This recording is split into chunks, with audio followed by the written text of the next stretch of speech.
সত্যি কথা ঠিক বলেছিস। হাসি কিসের রে? কি এমন মজার কথা বলছিস তোরা, আমিও একটু শুনি। আরে পিসি ঠাম্মি, আমরা আমাদের মেজদার কথা বলছি। তুমি তো জানোই মেজদাকে একটা যে অবাক কাণ্ড ঘটায়, একদিনে তো আর সবটা বলতে পারবো না, তাই একটা দিয়েই শুরু করলাম। আমি একটু শুনি, আমাকেও বল। আরে এই ঘটনাটা তুমি জানো পিসি ঠাম্মি? জানি। হ্যাঁ, বরঞ্চ এটা নতুন ঘটনা বলি শোনো। এই জাস্ট গতকালের ঘটনা, হ্যাঁ, এটা একদম ফ্রেশ কাণ্ড। হ্যাঁ তোমাদের মেজদা বুঝি রোজ এরকম অনেক কাণ্ড ঘটান? হ্যাঁ, রোজই ঘটায়, তবে এই যে কাণ্ডটা এটা একদম ফ্রেশ কাণ্ড, এটা কেউ জানে না, এটা আমি শুধুমাত্র জানি, মিলিও জানে না। মানে আমিও জানি না? না, ওইটা এইটাতে ওই তো, তাহলেই জানতে পারবি। ধর। বৌদি, তুমি কিন্তু শখে চলে যেও না আবার, হ্যাঁ, একদম পুরো দিল থামকে ব্যাটো। বেশ ভাই, বলছো যখন মন শক্ত করেই না হয় শুনছি। শুরু করছি। সুপাত্র চাই, পাত্রীর নাম পূজারিনী। একদিন হলো, দুদিন হলো একটা ভুল বিয়েতে বেচারি ফেসে গিয়েছে। পাত্রী ঝগড়ুটি হলেও মন্দ নয়, সত্তর যোগাযোগ, বর্তমান অস্থায়ী স্বামী সেই ফের মুখোমুখি। এটা কি ছিল? কি জানে, মানে মহারাজ, আমাদের মহারাজ সত্যি মহারাজ, মানে ওর কোনো তুলনা হবে না। একদম আমার মেজদা একদম অতুলনীয়। মেজদা জিন্দাবাদ, জিন্দাবাদ জিন্দাবাদ।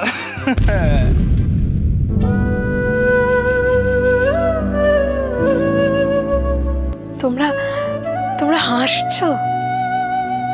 আমার তো কান্না পাচ্ছে। আমার যার সাথে বিয়ে হয়েছে সে আমারই বিয়ের বিজ্ঞাপন দেবেন বলে ভাবছে, আবার নিজেকে অস্থায়ী স্বামী বলছেন। আরে আমাদের মহারাজ তো এরকমই। আপনাদের মহারাজকে তো আমিও চিনতে চাই পিসি ঠাম্মি। চিনবে চিনবে, আজই চিনবে।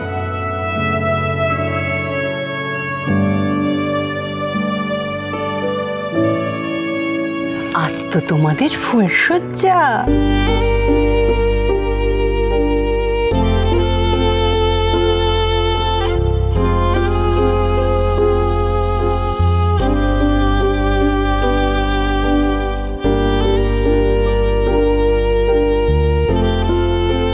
ও বৌদি, তুমি তো আজকে আমাদের মেজদার রোমান্টিক সাইডটা দেখতে পাবে। বৌদি শোনো, তুমি আমাদের মেজদার জীবনের এক এবং অদ্বিতীয় নারী।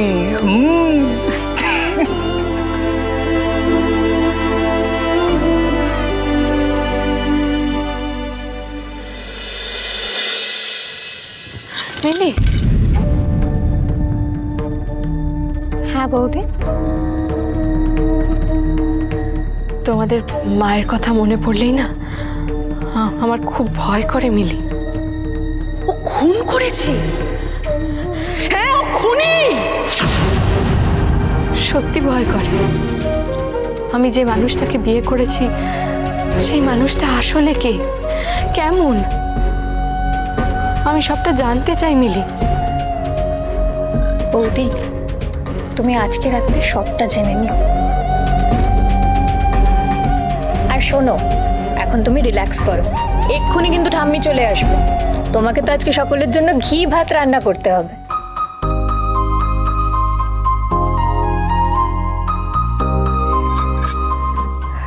মা বলে মেয়েদের বিয়ের পরেও যে কোনো কঠিন পরিস্থিতিতে হাসি মুখটা রাখতে হয়।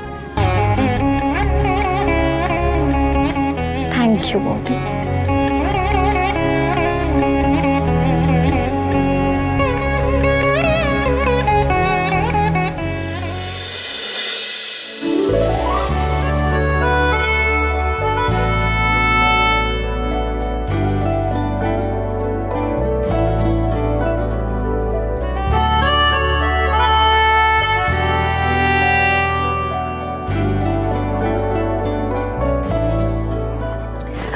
আমি বল। বাহ, তুই তো একেবারে পাক্কা রাঁধুনি। না না ঠামি, ঘি ভাত করার এমন কি ব্যাপার? ও কথা বললে হবে না, আমার চোখ তো পাকা। তোমার ওই হাতেতে হাতা নাড়া দেখেই বুঝতে পেরেছি আমার নাচবো রাঁধুনি, ওস্তাদ রাঁধুনি। কি খোঁজ পাই বেরোচ্ছে গো বৌদি, ঘর তো পুরো গন্ধে একেবারে মমা করছে। তোর বৌদি আজকে ঘি ভাত রান্না করছে। আরে আজকে তো বউ ভাত, আজকে নিয়ম হচ্ছে বউকেই সকলের পাতে পাতে ভাত দিতে হবে, সেইটাই রান্না করছে। ও এটা ঘি ভাত, আমি তো ভাবলাম পোলাও টোলাও হবে। এই দেখো আমার ছোট নাতি পাক্কা রাঁধুনি। আরে ও বড় শেফ হবে বলে না ওই রান্না বান্না নিয়ে পড়াশুনো করছে, সে পর্যন্ত তোমার প্রশংসায় পঞ্চমুখ। হ্যাঁ করছি, বলছি এই রেসিপিটা কিন্তু আমার চাই বৌদি। হ্যাঁ তুমি কিন্তু আমাকে লজ্জায় ফেলে দিচ্ছ ভাই, তুমি এত ভালো ভালো রান্না জানো আর সেখানে আমি কি? আরে সেসব তো ট্রেনিং এ শেখা, কিন্তু এটা তো আউট অফ সিলেবাস, তাই না? আর কথায় আছে না, ঘ্রাণেন অর্ধং ভোজনম, তোমার এই ঘি ভাত রান্নায় কিন্তু সেরকমই একটা ব্যাপার আছে, বুঝলে? মানে এমন অ্যারোমা না, মানুষকে বাইরে থেকে একদম ঘরে টেনে নিয়ে আসবে। আরে আমি তো আজ অব্দি এমন কিছু বানাতেই পারিনি। কি হলো, এখনো রান্না শেষ হলো না? এখনো ঘি ভাত চলছে? না না, এই তো হয়ে এসছে, এক্ষুনি হয়েছে। হয়ে এসছে মানে? ওদিকে পঞ্চব্যঞ্জন রান্না শেষ আর এখানে আধবেলা জুড়ে ঘি ভাত? আশ্চর্য। মা এখানে একটা কোয়ালিটি জিনিস রান্না হচ্ছে, একটু টাইম তো লাগবে। আর আমি তো বৌদিকে বললাম যে এই বৌদির ঘি ভাতের রেসিপিটা আমার চাই। ও তো বেশ, তো এইসবই সেখানে শুধু শুধু পয়সা শ্রাদ্ধ করে আর হোটেল ম্যানেজমেন্ট করার কোনো প্রয়োজন নেই। এই ঘি ভাত রান্না সেখানে, তারপর ওদের ওই ফুলের ডালার দোকানের পাশে গুমটির পাশে তুই একটা গুমটি দিবি, সুন্দর ব্যবসা চলবে কিন্তু।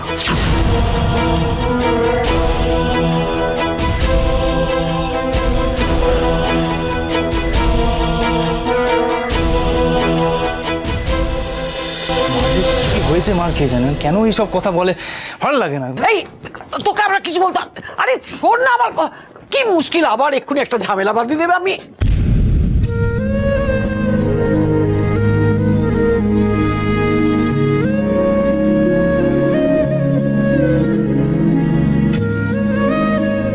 আসলে বৌমা না বড় ছেলেকে নিয়ে যত সমস্যায় আছে, তাই নিয়ে যত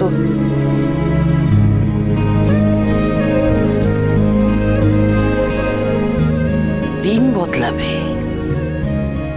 দিন বদলাবে, ততদিন তোমাকে একটু ধৈর্য ধরে থাকতে হবে।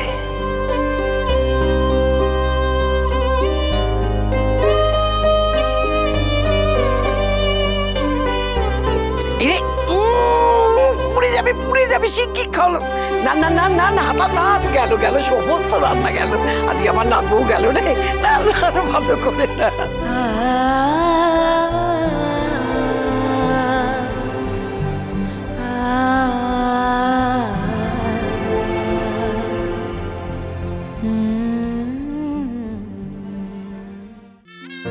এসো এসো এসো, তাড়াতাড়ি এসো, রাখো রাখো সব টেবিলে রাখো, দেখিনি রাখো। হ্যাঁ রে খোকা, হ্যাঁ আরে কখন আসবে বলতো মহারাজ? হ্যাঁ একে এত এখানে আজকে তাড়াহুড়ো করবে, তুমি চানটাগুলো তাড়াতাড়ি করে নি নামবে। আরে সামনে আজকে বউ ভাত না, তাই জন্য একটু সময় নিয়ে স্নান করছে। এসো বাবালে বাবালে, আরে ও যদি নিজেকে নিয়ে এত ভাবতো তাহলে কি আর আমি ওকে নিয়ে ভাবতুম? এটাই বসা বসা বসা। আরে আরে এই মহারাজ, আরে আয় না বাবা। মহারাজ। হ্যাঁ যাই যাই, এই তো ডাকলে সঙ্গে সঙ্গে হাজির। খুব ভালো কথা। মহারাজ হাজির, এবার বলো চলো। মহারাজ হাজির, হ্যাঁ, মহারাজ চলো, তুমি না থাকলে তো অনুষ্ঠানটা শুরু করা যাচ্ছে না ভাত কাপড়ে।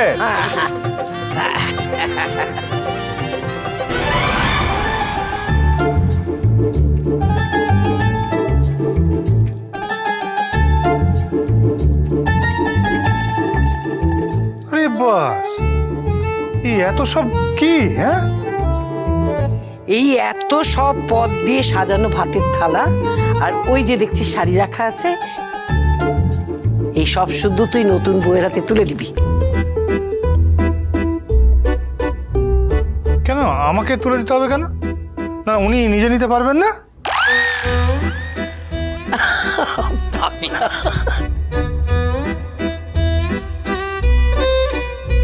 এই থালাটা নাত বউয়ের হাতে তুলে দিয়ে বল, আজ থেকে তোমার ভাত কাপড়ের দায়িত্ব আমি নিলুম। অসম্ভব।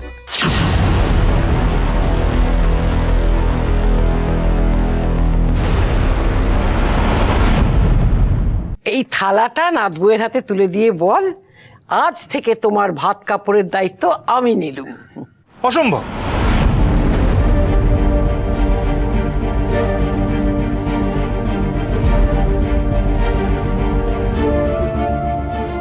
অসম্ভব? আরে এ কি কথা বলছিস তুই মহারাজ? শোনো বাবা, এই যে যা দেখছি সবকিছুই তো রাজভোগ। আমার নাম মহারাজ রেখেছো, আমার নাম মহারাজ, কিন্তু তালপুকুরে তো ঘটি হবে না, তাই না? আমি পূজারিনীকে এত সবকিছু খাওয়াবো কোথা থেকে বলো? ওরে বাবা, তোকে রোজ এই পোলাও মাংস কেউ খাওয়াতে বলছে না। হ্যাঁ, না সে তুমি যাই বল বেশি ঠান্মি।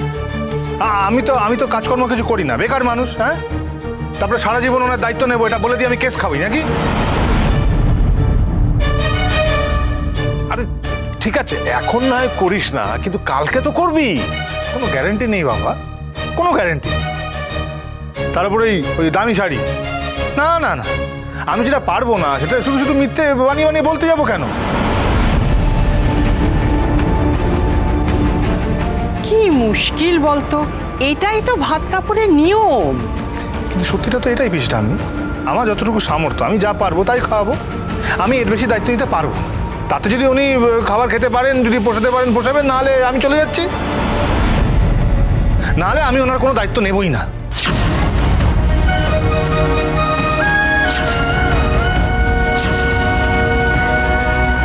এই মা সিদ্ধেশ্বরী, এই কোন দায়িত্ব জ্ঞানহীনের সঙ্গে বিয়ে হলো আমার?